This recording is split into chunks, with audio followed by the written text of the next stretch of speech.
Okay, good afternoon, everybody. We got some beef ribs in front of us today. Prep on these things is pretty simple, just like pork ribs. The back membrane, it's just a little harder to get off than pork ribs, but it wasn't that bad. And then today to prep these, I just rinse them off, pat them dry. I already got the bottom side coated with another homemade rub. The rub we're going to use today is 2 tablespoons of black pepper, a tablespoon and a half of coarse salt. It's like the bigger crystallized salt, I guess. And then about a half a tablespoon of onion powder. And I'm just going to go ahead and give these a nice liberal coating. A nice liberal coat, I should say. I'm also going to, once I get enough of this on there to my liking, I'm going to go on top of it with a different kind of rub as well. Just kind of try to get, a couple different layers of flavor. That's good. And then we're going to use this Grill Mates Texas Smokehouse beef rub. This stuff smells really, really, really good. I'm just gonna go on light with this. One more time around.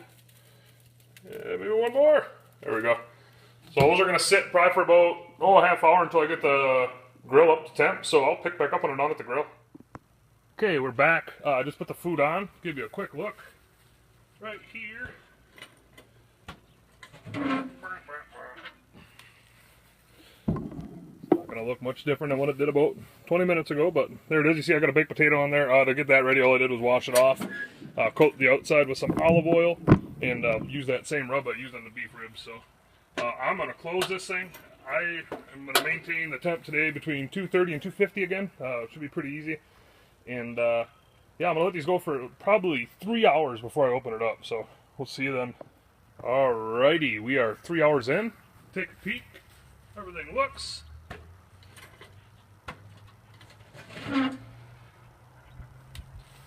Here's a little closer. See, I got a big potato on with it. You can see they're starting to pull away from they're starting to pull back off the bone. I'm thinking these probably got at least another 2-3 hours to go yet.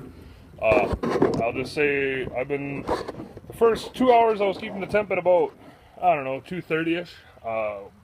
Just in this last hour, I tried cranking her up a little bit more, so right now I'm running about 250 to 270-ish, and I'm going to probably go on the higher side, probably do 260, 270 to finish this off, just so it cooks a little quicker, or cooks a little quicker, there we go.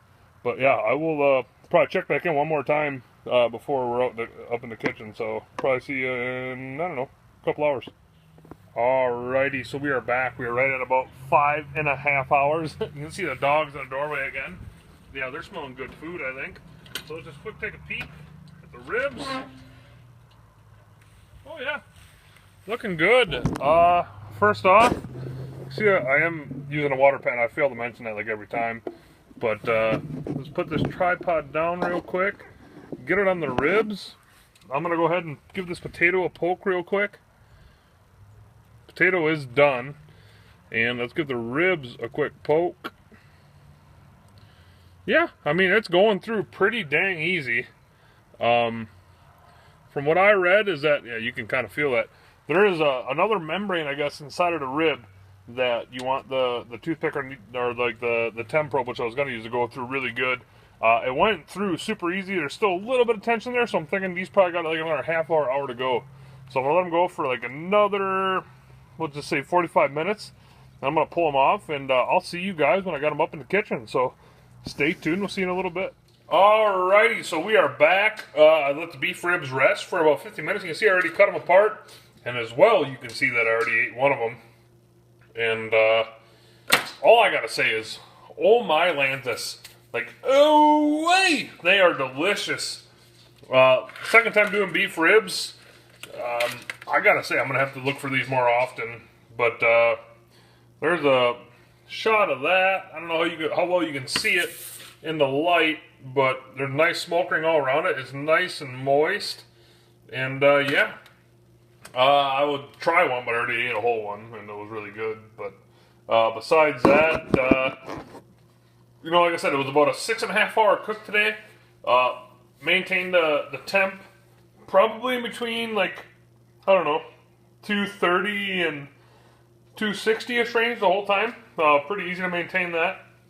And, yeah, I mean, I got a plate full of beef ribs to eat, so I'm not going to talk anymore. You know, I'll see you guys in a little bit, and I'll do a after the meal talk, so see you in a little bit.